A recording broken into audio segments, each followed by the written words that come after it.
Wrapping up with Mark Lawrence, Cowtown hosts its first and NCAAs end as expected on today's TXWaterpolo Podcast. I'm James Smith in Austin, Texas, and on Skype is Joe Linehan. Happy Tuesday, Joe. How are you? I'm good, James. Did you make it home okay this weekend? Yeah. You know, what was interesting is that the traffic was not that bad. Usually that commute from Dallas to Austin can be tenuous at best down famous I-35, but yeah, it was just not that bad. And our final game was at 2. Wish it was a little bit earlier. That's fine. But yeah, I was home by 6:30, no problem. And even I had time to get the car washed. How about that? There you go. For those that are kind of curious, James participated in the Cowtown Stampede this past weekend. Yeah, that's true. Well, so did Joe. Yes, I did. I was on the pool deck coaching, and I think everybody realized how loud I can be on the pool deck. I heard you. I heard you from across the pool. Yes, I can be loud. Yeah. Not mean, but loud. Yeah. So, yeah, but a shout out to my club. It's the first time AquaTex has ever won a USA Water Polo sanctioned tournament, my 14 and under boys. Of course, it's all coaching, 100% coaching. They had nothing to do with it. Of course, I'm kidding. It was a very good weekend for us and actually quite a fun tournament. I don't know if you had the same experience. No, it was great. I mean, we had our Lone Star Mavericks team, which is a team from the Colony up here in North Texas, and Rockwall kind of combined. A lot of the kids had just started this past fall, so it was great to get them out there and play. We had 11 kids for the 12 and under tournament. It was lots of playing time, a lot of kids getting a lot better. We won one game, then we were competitive in all the other games. We just didn't break through with another win, but that's okay. So. Yeah, that is okay. So yeah, thanks to Cowtown for that, and they're hosting another one. I saw it on the calendar in February, I think that's right. So the winter spring season is already in play, and that includes Dare to Dream, January. This is I don't know how you consider it, but to me, Dare to Dream is like the end of the winter season. Is that the way you would consider it too? But it's a big tournament in Houston that we've talked about before, but an important one. Yeah, to answer your question, I kind of consider the winter game days, like, at the end of January, kind of the end of the winter season. Right. And then the spring season starts in February. Right. That's kind of how I kind of consider it. Yeah, that's fair. And then as far as the Dare to Dream, the Dare to Dream, this is a tournament that we started last year. This is the second year for it. It is a USA Water Polo Run event. It's going to be at Lamar High School's new pool. I haven't seen it yet, but I got to go look that up too. Yeah, I have no idea what that's about. Yeah, but I heard it's a beautiful new pool. And it's going to be specifically for 12 and under and 10 and under athletes. So we have all these events for all these older, like the high school season. We have all these like the 8th grade and under events. But we don't have a whole lot that are just specifically for the younger kids. So that's what we're trying to do. Last year we had, I believe it was 9 12 and under teams that ended up playing. That was at Spring Branch last year. This year we're hoping to not only have the 12 and under mixed division, but also have a 12 and under girls division and also 10 and under mixed. Yeah. And we are even throwing a few tournament rules in there to help make this happen.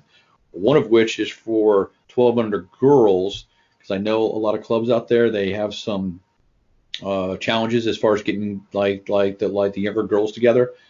It's going to be a 5-on-5, so 4 field players and 1 goalie.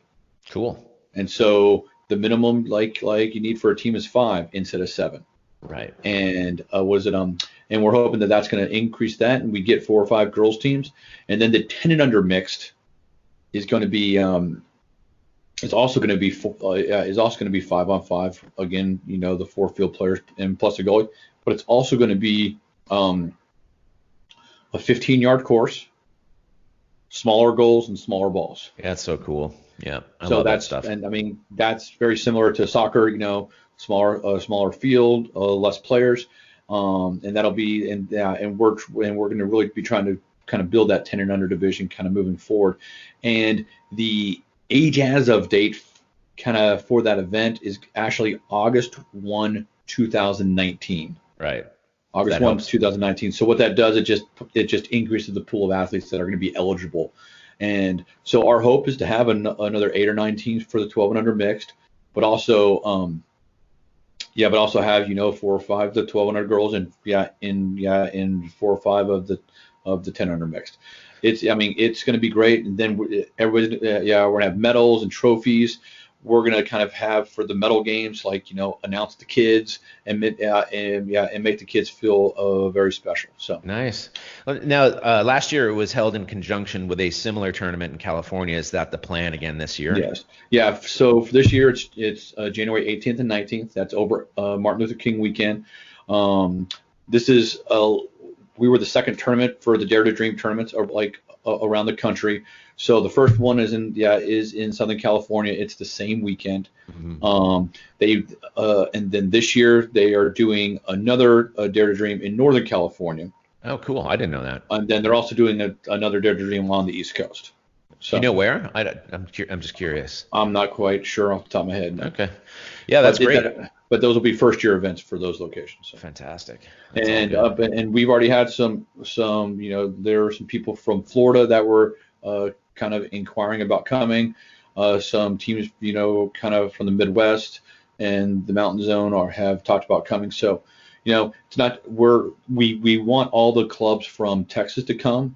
Again, just focus on the younger kids, but we're looking to get plenty of teams from out of state as well. Yeah, that would be really cool. Oh, fantastic.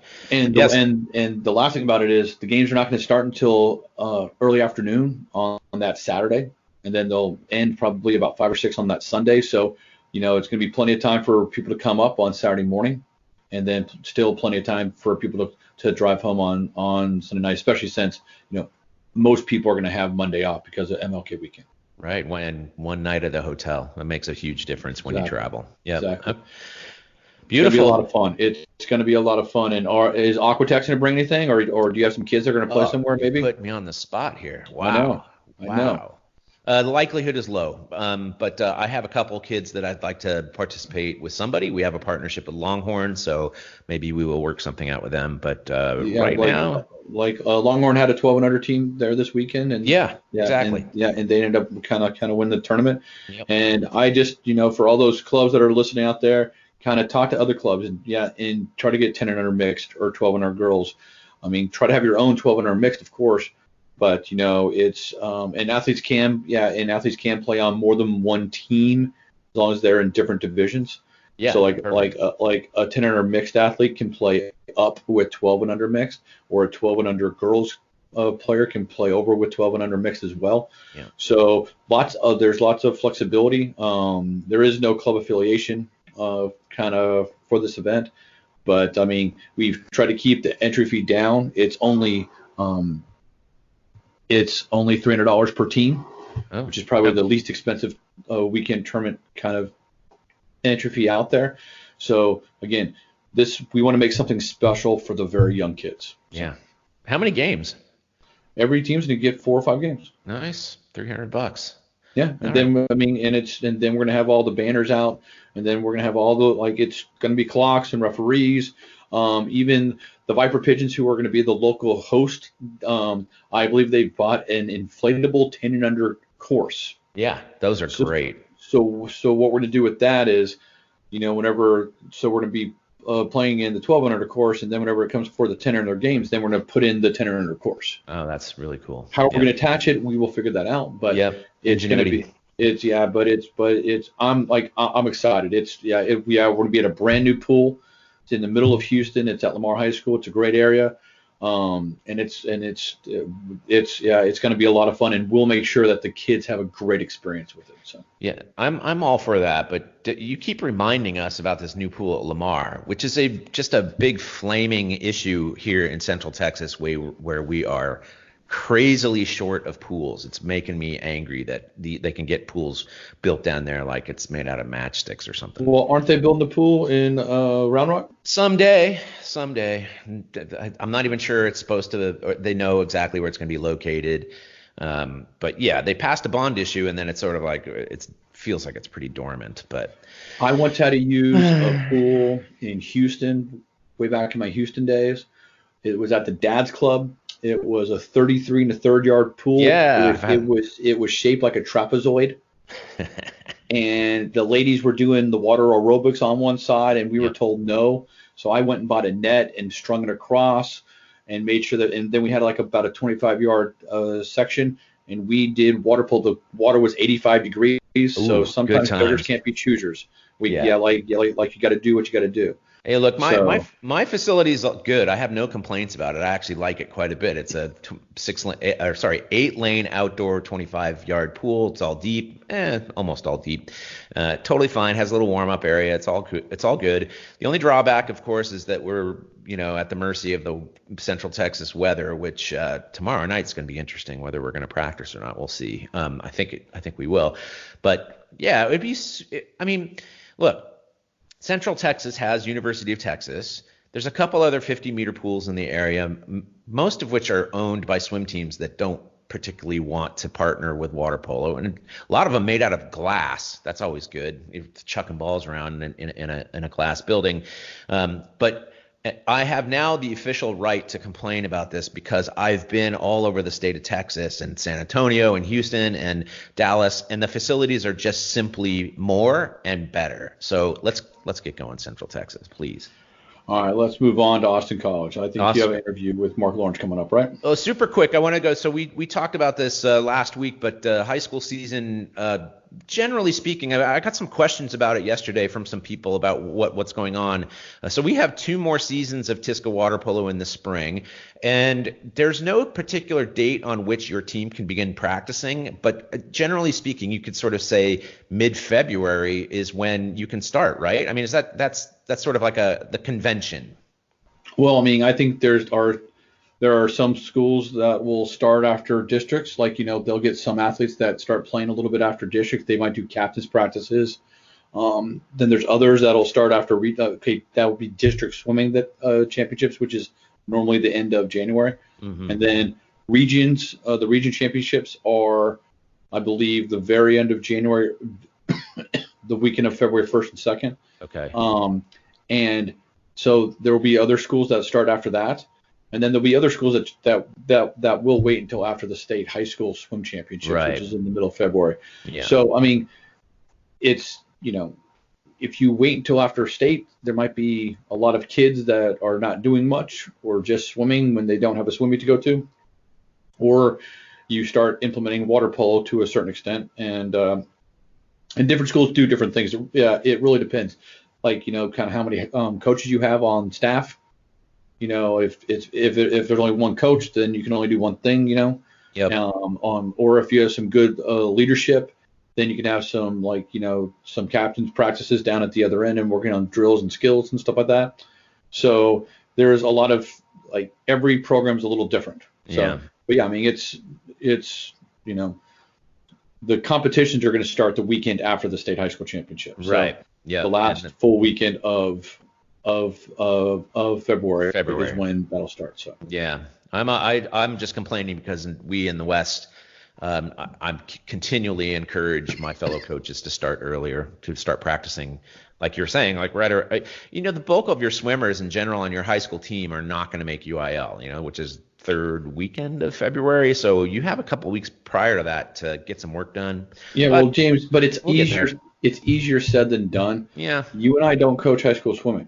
That's true. A lot of these people have been coaching high school swimming since the beginning of September. Well, in truth, what I want them to do is join my club. So that's an entirely different thing. But yes, of course, if you're a swim coach and you're occupied with getting your team ready to go to regionals and districts and state, then you don't have time to do that. I get that part. Yeah, I know in the past, kind of what I've done is we've done some camps and clinics prior to high school season, or do a little mini, there's really not a whole lot of club water polo practices and competitions for the 18 and 16 under age groups in the spring because of high school season. So what normally happens is a lot of clubs that I've done over the years, they'll do a little preseason high school camp, or they'll do some camps kind of during the high school season. So I mean, it's not that much, but there's other ways to get them in. If the high school coach can't do it or help, there's other ways that a local club can assist. Yeah, I'm going to do that. I'm going to have some camps prior to the season. It's always been very helpful. So, yep. All right. enough of that complaining. We'll come back. We'll talk to Mark Lawrence. Their season ended a couple weeks ago. Get his thoughts on what happened for his team, but also some thoughts on the NCAA championships and so on. And we will talk to him next. In many podcasts, this time would be filled with ads for electric toothbrushes or recruiting services. Not here. Instead, we're asking you to show your support for TXWaterpolo by donating to it. Go to txwaterpolo.com/donate and help us continue covering the sport we love in the Lone Star State. Hey, this is Jesse Smith, recent Pan Am gold medalist. I was just checking out Texas Water Polo from the TX Waterpolo Podcast. Also, you can check out their website. You can follow me at GoSmith now. Thanks, guys.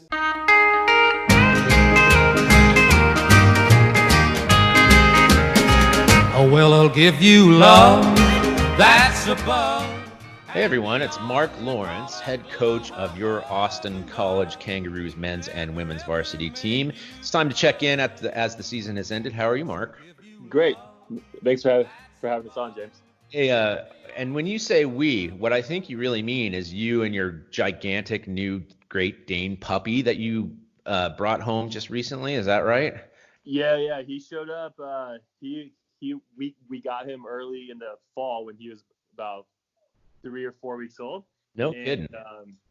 We had to wait till he was 8 weeks to actually get him from the breeder. So he arrived home like 3 days after we got back from MPSF.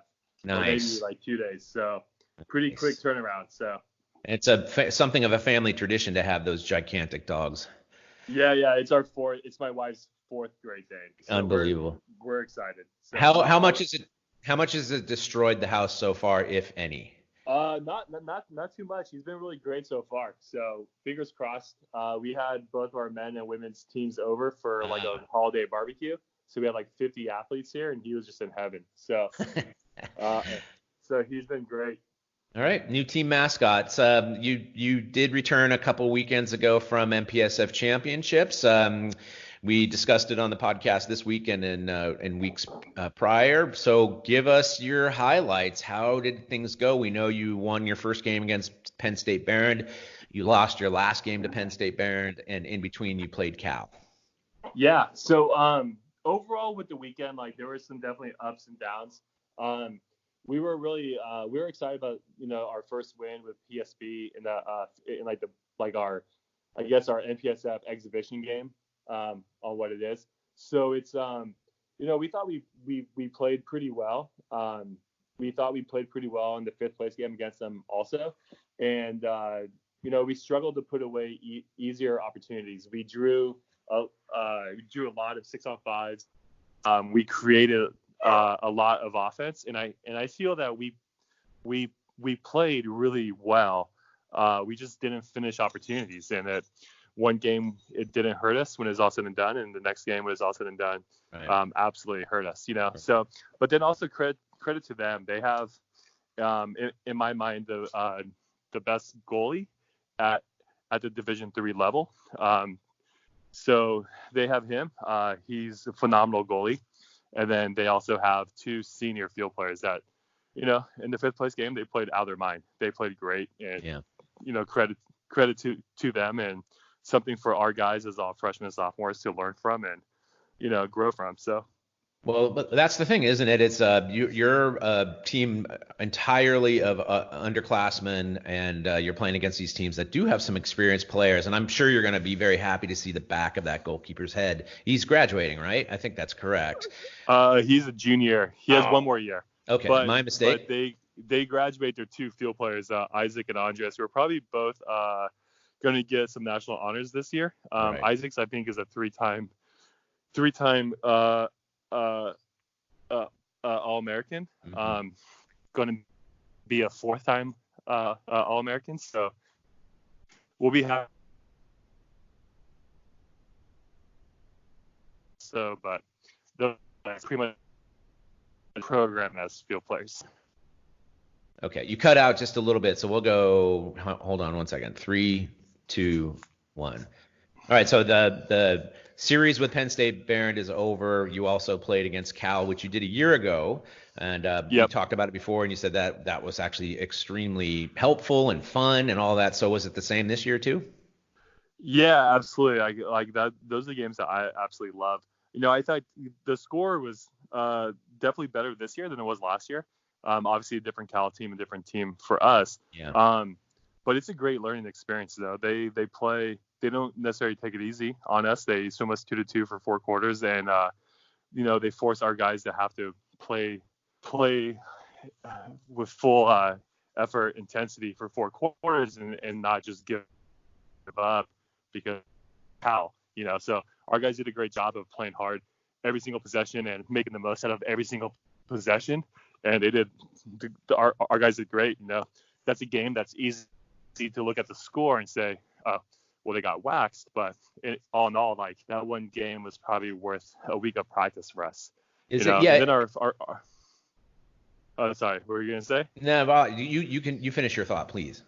Oh, I was just gonna say, we scored 3 or 4 goals that game, all by freshmen. We had our freshman goalie blocked 2 penalty shots that game, so there were definitely some moments in that game of success where we were really happy. So got it. Is it that you're, let's say, an individual player, you talked about how it's almost equivalent to practice, that they're just literally learning from, let's say, somebody who's a little more experienced than them in game situations, like this guy, he noticed this tendency and then simply did this, and I learned from that, something along those lines? Yeah, absolutely. So like I look at a game like that where our defensive centers really grew and did really well. So like last year, our defensive center Alex, in that game he was overwhelmed with Cal's center, and which obviously there's nothing wrong with that. Last year they had a Greek national team player. This year with Cal's centers, he was still overmatched, but he and our freshman Cade had multiple steals out of set on set passes. So you look at moments like that where you go from being steamrolled to where now you're getting 2 or 3 steals per game, and you're obviously still giving up goals, you're still getting kicked out, but you're finding small moments of success, and a defensive possession here, defensive possession there to find success and kind of win that moment. We had a freshman, Nathan Butler, got a goal after he was blocked twice. So He gets blocked twice, and then he's not scared to take that 3rd shot, and he understands how he was blocked on the previous 2 and finds a way to like score the goal. So you find moments like that where the guys learn in the moment, they learn possession to possession, and it becomes a great teacher, especially against players who have countless games at the NCAA level, the international level, under their belts. So it's a really great experience. That is a great experience for a younger player. You obviously at MPSF got to see the other teams. Stanford ended up being the national champions, and Joe and I spoke earlier about I think Halleck is as good a center as I think I've ever seen. So what were your impressions coming away from the tournament overall, and were you surprised that Stanford won the national championship? Yeah, definitely not surprised. I think any given year, nobody should really be surprised when one of the Big Four wins the national championship. I thought Stanford this year, we saw them at Navy early on in the year. We obviously saw them at MPSFs and throughout the year. I think we saw them at Davis also. And they're dominant. They're awesome. They have great balance on the 4-5 side to the 1-2 side to their center with Ben, who's probably the best player in NCAA this year. And it was just great. How they control the games and their play is just super impressive. So definitely not surprised that they won the entire thing. It's great for our guys to watch those games too. Like we got to watch them play SC. We got to watch Cal, UCLA. All 4 teams play on the semis in the 3rd place game and the 1st place game, and our guys just sit there poolside and just soak in all the information from those games, which is really great. So. All right, and the Division III had its first championship tournament ever this year that was just completed last weekend. Whittier came out on top. I don't suspect that you're terribly surprised by them winning it all, but what were your overall takeaways from a tournament that featured your former assistant taking his MIT team to a 3rd place finish? Yeah, I thought it was great. As the first time ever for the D3 Final Four, I thought it went really well. We had a team watch party to cheer Austin and his guys on Cool. at our house, so that was really great. Some of the commentary was pretty entertaining and interesting. I didn't know that you could push people in the back, so that was a really good one. But I mean, I say that kind of jokingly, but all in all, I thought it was a great tournament. It was a great event. We were really proud of Austin and what they did. I thought their semi game could have easily been the national championship game for that weekend. Yeah. They played really well, but I thought Hopkins and MIT did a great job of having a great showing as non-California programs. And I thought, Whittier was clearly the best team all year, but at the same time, I thought MIT played them really well. I thought CMS played them really well. So all in all, I think it was a huge success moving forward to continue the national championship. I think fans got to see really high level water polo, and with Whittier, you get to see one of the best players in the entire country for Division I, Division III, whatever. So right. There seemed to be pretty good turnout too, like quite good turnout. Now it's to be expected. I mean, Whittier's playing at its home pool, so there's a lot of local fans coming, but I think the turnout was quite good. I don't know whether your guys noticed that kind of thing or if you did yourself. It was hard to see the way that they were streaming it. It was tough to see that. I think they were streaming from like the crowd side, so we didn't get to see that, but we heard from Austin that the turnout was really great, and the environment was really great. So cool. So you don't know this, I don't think, or maybe you do, but I spoke with Joe a couple weeks ago, and I actually I have signed you up to host Division III championships at Austin College. Perfect. So, yeah. Perfect. So I want to get out ahead of that and just make your decisions for you. Yeah, no, that's perfect. It could happen that we bring the Final Four for Division III to Texas. The way it's going to work is that we're going to alternate every other year between SCIAC and CWPA, and the champion from that conference from that year will host. In academic year of 2021, if our men or women win coming out of the East, we'll actually be host. So probably wouldn't be able to do it at Austin College, but I'm sure between Westside and SMU we'll find a pool somewhere in Texas that would happily allow us to host. Well, I would love it. Yeah. Yeah, maybe UT Austin, would be great. So yeah, all right. As long as you got a paycheck, they're happy to host you on particular weekends. So all right. So what comes a year from now? Like, can you even contemplate what's going to happen for your men next season, or is it too early? Do you even have any thoughts about that? No, we're really excited. We have a couple guys committed to the program at this point. We know we're going to get a couple more, so we're really excited about that. Like, our recruiting class is pretty much winding down. We have a handful of kids we're still talking with, but we're really confident in the class that we're going to bring in. We're really confident in the guys that we have coming back from this year's team with sophomores and freshmen. So we're really excited. I think next year is the first year where we say, okay, like, the training wheels are off and we can no longer say we're a new program and these are what the expectations are. So I'm really excited for what that's going to bring. I think we have the athletes here who are going to step up and kind of meet those expectations and really continue to build a great program here. So we're really excited about that. This year we had freshman Max Wade had over 55 goals this year. Our two sophomore centers had a combined over 85 ejections drawn. So we have some really great pieces to build on. So we're really excited for what the future is going to bring, and we're excited for next year. So we are going to host our tournament next year, September 12th and 13th in Dallas, and we're going to feature at least two of the Big Four from the Pac-12 and get some East Coast D1s and West Coast D1s and a couple D3s, and it's going to be an awesome weekend of water polo. So I suspect there'll be some live podcasting from that event. No shock.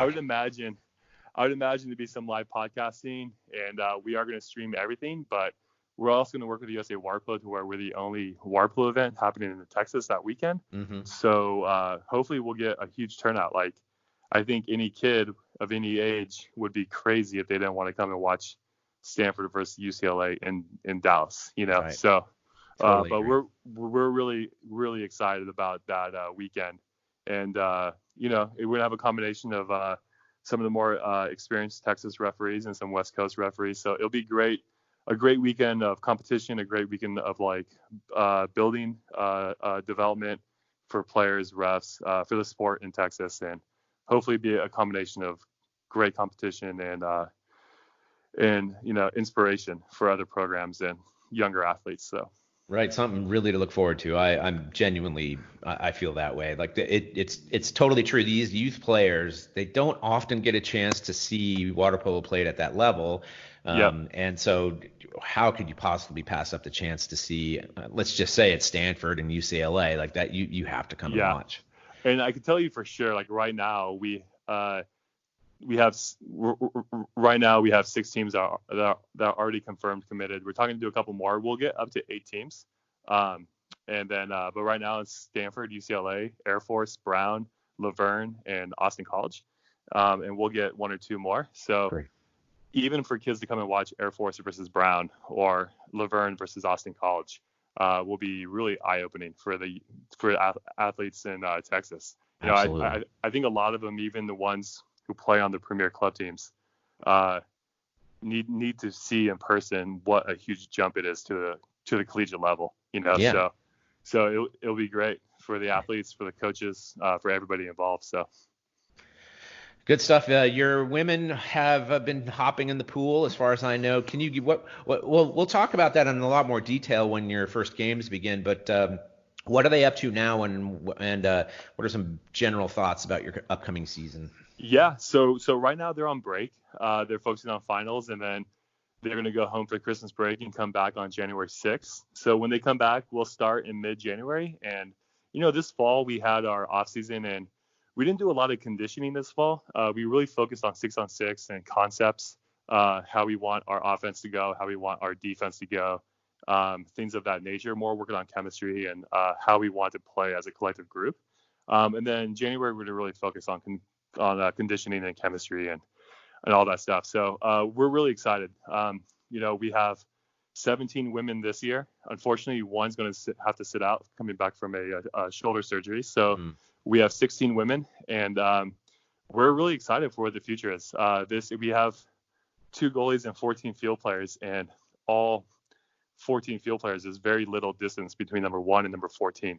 So every day is going to be very competitive, and every day is going to be great growth towards our end goals. So we start the season at Brown, and then we go to Los Angeles. So 8 of our first 9 games are against Division I, Division II West Coast schools. Wow. So like the men, we might not have a sexy record on the first half of the season, but that's intentional. So we get to get as much experience and development as possible through competition. And then we start in mid-March with our actual conference season. And with conference, top 2 teams will go to nationals. So we're really excited about that. So the first half of the year is just stay healthy, get better, work on chemistry, get a couple wins here and there, surprise some teams, and then be ready for conference play. It sounds like Monty, the Great Dane, is just as excited as you are for the upcoming season, but yeah, I think we're done absolutely. We're done for now. So Mark Lawrence, head coach of the Austin College men's and women's varsity team, thank you very much for your time. Awesome. Thanks, James. Have a great day. Double team. Deflection. Ball's loose. Youstra. Ball game.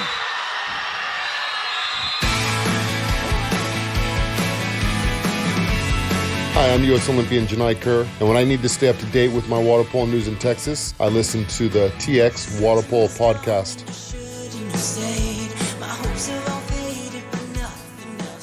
It's James and Joe back with you to finish up today. NCAA season is now officially over. I wonder what the viewership was of the national championships, because that's been increasing over years, but I'm not sure how that goes. But anyway, both the NCAA championship and the Division III championships were this weekend.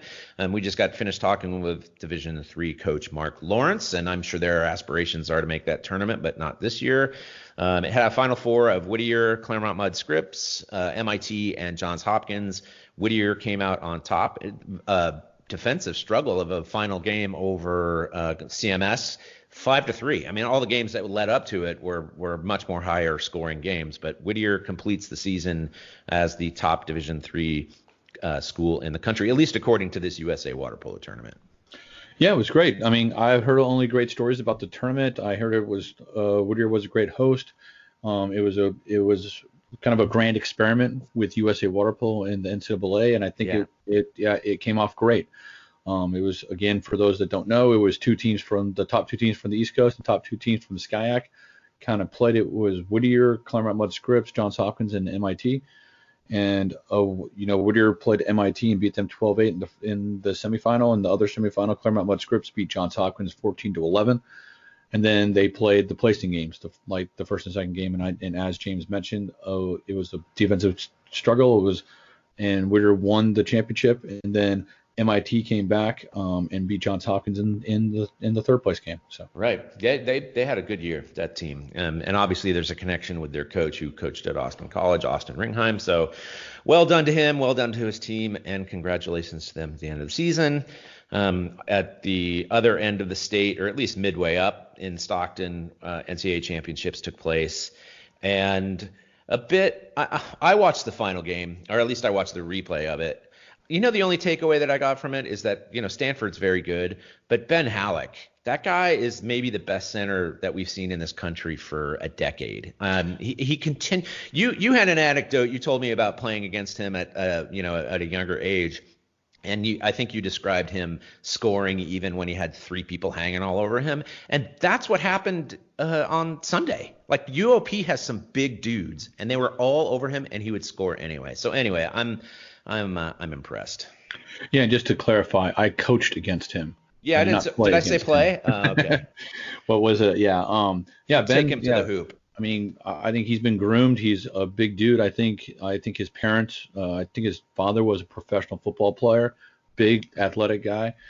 And those are the type of athletes that start water polo at a very young age, and they're the same people that are like the Serbians that start playing, that are 6'6" and huge. That's what Ben Halleck is, for us. And he was given a great opportunity at the 2016 Olympics to play for the men's national team in Rio.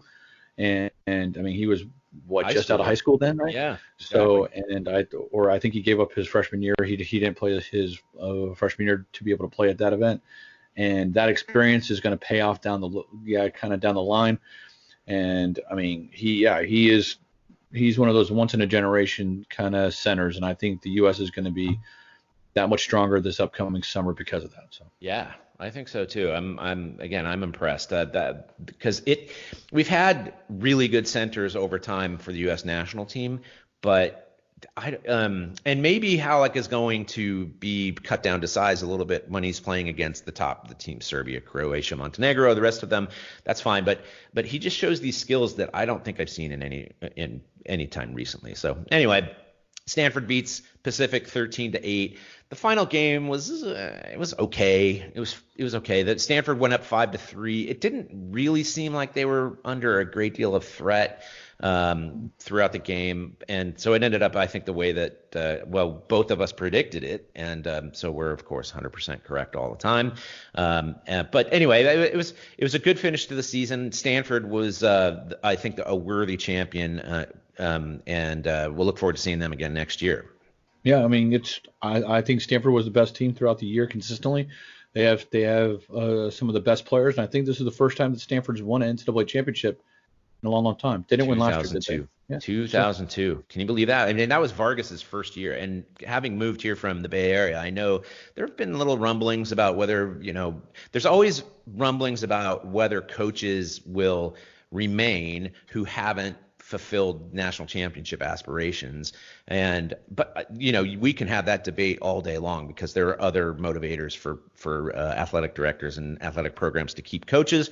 But yeah, they have been expecting to win this more than one occasion since 2002. But so it's pretty surprising. It's been 17 years since they last won.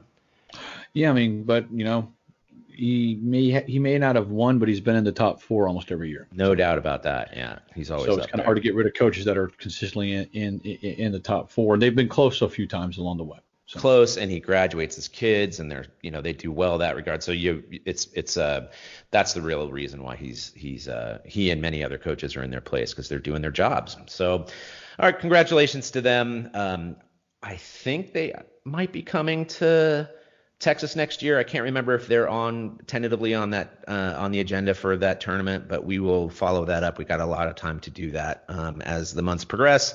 And what and what James talked about, Austin College is going to be hosting a tournament in September of 2020, and it's going to be up in North Texas. It's going to be at I think it's tentatively scheduled at the Louisville West Side Aquatic Center. And it's going to be bringing in like 8 teams from coast to coast here, including some big boy teams from maybe Stanford and maybe UCLA, as well as some strong teams from the East Coast. It's going to be a lot of fun.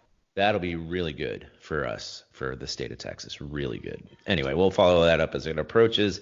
One little final note about this past week. We made our ODP selections for both boys and girls. Those were published earlier. They're published really on Saturday, so we've gotten some feedback about traveling to Utah for West Region Championships on January 10th through 12th. I literally just posted an update, so those of you who are interested in what's going on as far as travel, you can go to the website at odpswz.wordpress.com. But yeah, it's exciting. I mean, because we're bringing so many kids, it's going to be really fun. And we get a bunch of games over 2 days. The coaches, the national coaches, get to see some of the players that might not have made the roster at national championships. But I'm really looking forward to it. Except I am worried about driving a van in January in Utah. So I need guarantees that the weather is going to be good. Yeah, the weather may not be good, but the roads will be just fine. Okay.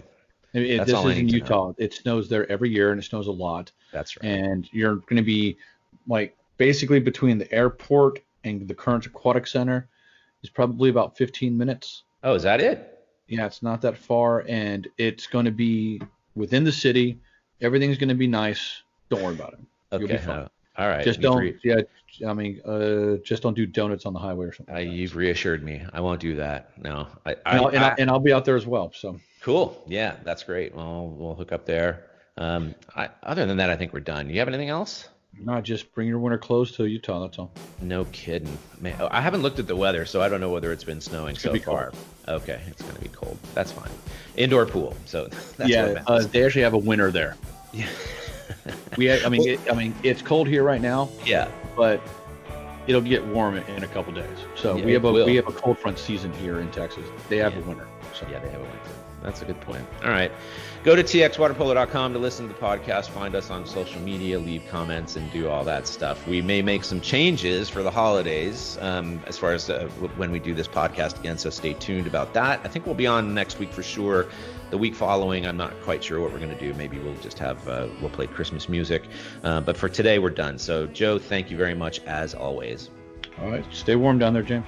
Will do. You too. And thanks to all of you for listening and for telling a friend about TX Waterpolo Podcast. Until next week, so long from Austin.